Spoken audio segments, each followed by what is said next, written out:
Size comparison on the Ecolo Connect. I'm 5'3". This is the littlest of them all. But if you are looking to be on a sidewalk, which is still to be determined whether that's okay or not, we love these ones. They are well priced. Well, anyways, we're doing a size comparison video, not selling it. Okay, door doesn't open as much, but here, 5'3".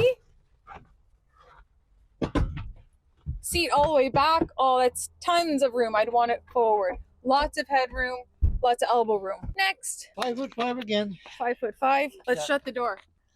Yeah, So you'd move the seat up for you. He's the 1 liter. I'm a little bit. It still fits well. You've got elbow room. Lots of headroom. Here we are. And then you want the seat back? The seat goes quite far back in the Connect. Totally works. Yeah.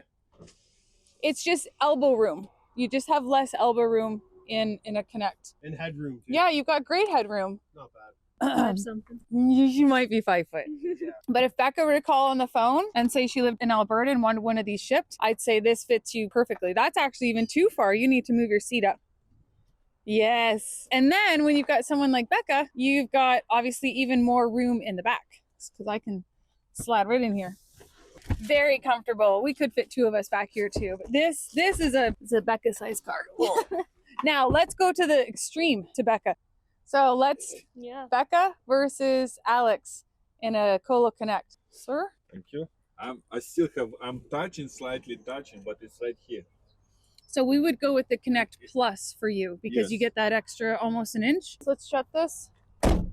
It works because the seat goes back so far. Yeah, Oh, take a video of that. Princess. Look. Princess. Okay, so now we'll come back here. I'm surprised how well you fit in here. Yeah. It's really just the headroom you lack a little bit, but now we've got the Connect Plus for that. And now you know.